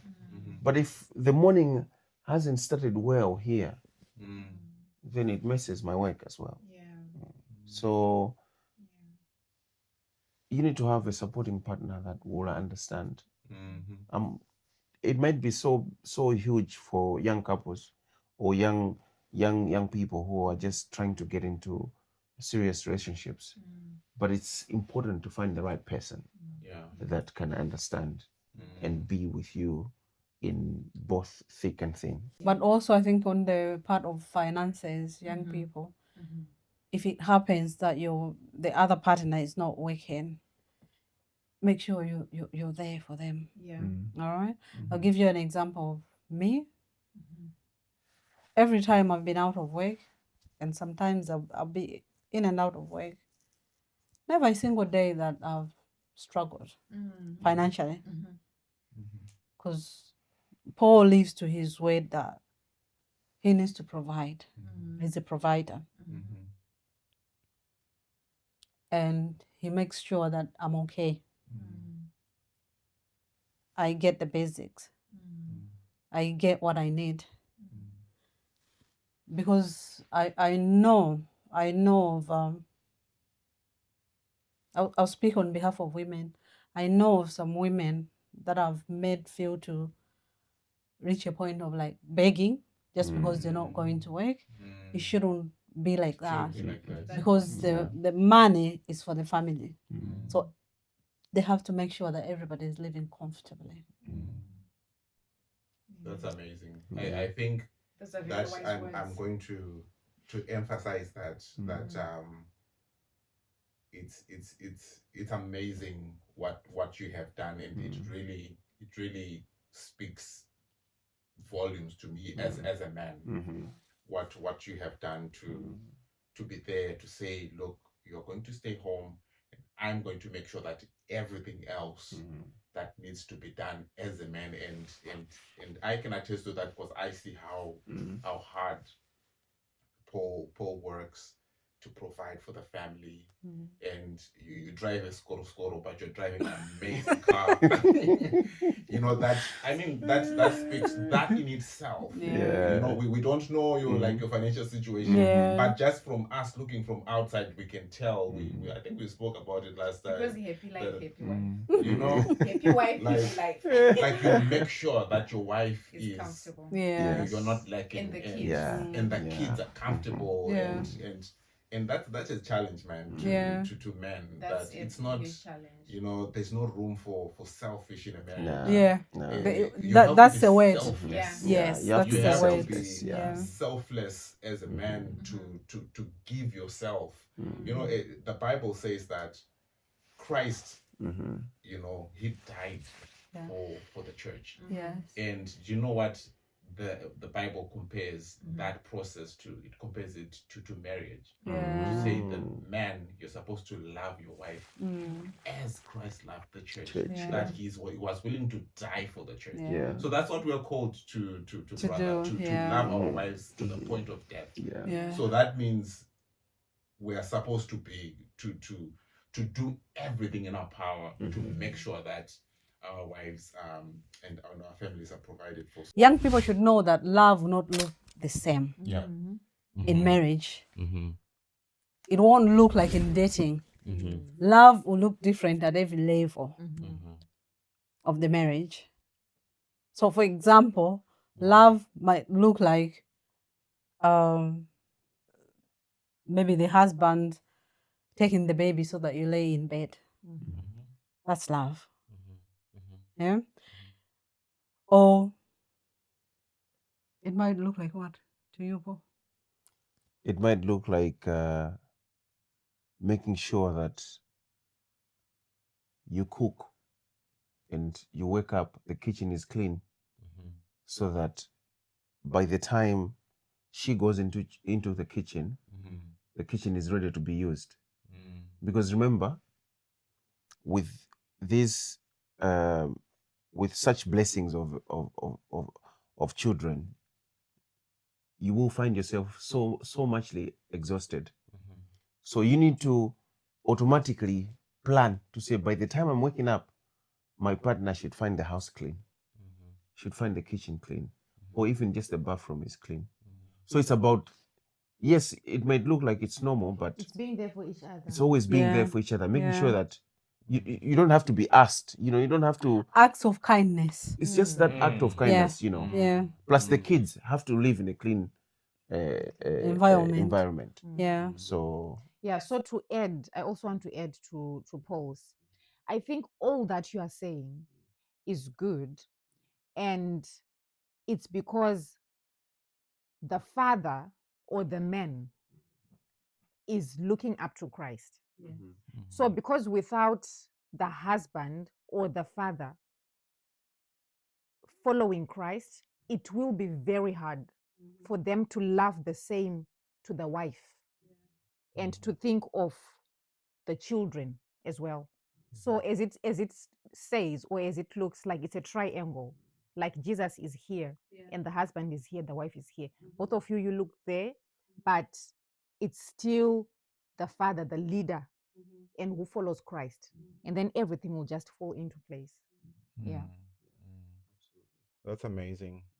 Because we all depend on the head of the family. Yes, we're all depending on the head of the family. That's true. As he depends And they on have to Christ. take their position. Because if the man takes his position, the wife also takes their position. absolutely. And things just flow. Yeah. And once you leave everything into God's hands, because you know how this country is, it's not easy for one parent to sustain the whole family. Yes, Yeah. you have to start thinking outside the box. Yes, I know we're all blessed differently, but I had to think outside the box to sustain and support Hannah. Hannah's been off work for a good 8-9 years. And when we moved to Aldershot, that was Hannah's like first work. But it was after, she only did like a year and then moved here. She's done about a year again. But the point is, you need to understand that this is my family and I have to provide. Once you accept that, then God opens up the way to support you through that. Because remember, if you don't do this, there's a stage where that development stage of this child, if that is missed, that's it. You can't correct it again. No. Yeah, you can't correct. And it's about understanding. Right now, the bond that is there between me and Jeremiah, and between Jeremiah and Hannah, is a bond that if we did not take that step, we were not going to create that bond. Yeah. So it requires two to have the clear understanding. Yes, money is important, Oh yeah. but you have to understand that this child is going to grow up, and And that's the Jeremiah most important thing. will remember everything. On the And table the there, bond is created every day. every Every day. day. It's on a daily basis. Yeah. So like on the table there, he spoke about eating something when you guys just came. That conversation happened in Canada, and he just said it on the table when we sat there. Really? Yeah. Yes. Wow. So he's gonna come up if something. There are stories that we've heard that happened when he was not verbal, that he was even younger than Coming even a out stage now. of where he couldn't talk. And we talk about, he would come from school and say, Dad, do you remember this happened? This happened. Wow. This happened. He's very smart. Exactly. He's So, very smart. so for me, I would say it's very important to understand and accept that this is a situation we're in, and what can I do to support my wife, because she also needs to be, her mental state has to be to the best of. And remember, as we get devoted to say, okay, this is my wife, that needs to kick in. And you should also have an understanding to say that her life she also needs to have a life. Yeah. Because as a woman, as a man, I have to understand that she's gonna have a lot of questions on her head, and I have to be there to give her that assurance to say, you know what, we're going to do it. We will make it. And this is what my wife needs. I, as a man, I have to know that this is what my wife needs. So, because if I don't provide that, no one else is going to provide that support. So I would say it's very, very important to have that understanding. It might be a challenge, but at the same time, once you accept, then it's easier for God to point you through something you've accepted and leave it into God's hands. And then from there, God will show you the right path. We can be here for the whole night. 5 hours. This has been amazing. Thank you so much, guys, for first of all welcoming us into your home. Yeah. I know we've been promising since last year, since you moved here. We've been promising, and it's good that we came when we did today. You know, to have this amazing conversation. And number two, thank you for sharing your story.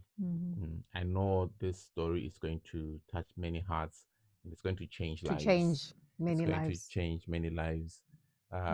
People who see people who are on the spectrum, I'm sure they're going to see them differently. Very educated. Yeah. Very educated. And there are parents who haven't accepted, and they are finding it difficult to accept.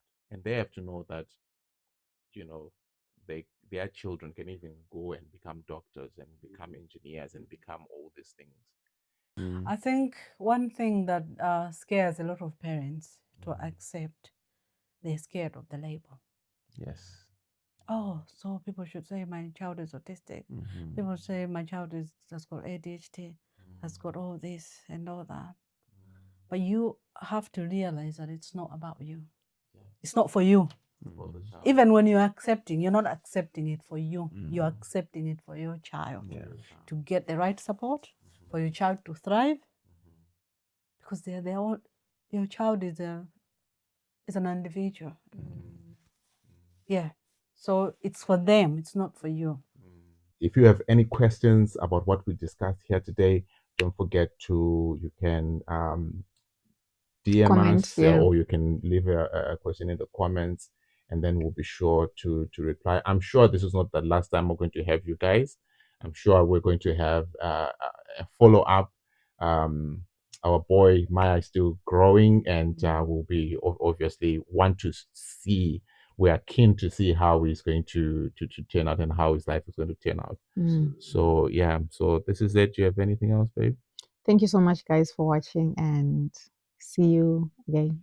Yeah, see you in the next one. Forever after isn't a fairy tale. It's real conversations. Love that takes work. Choosing us.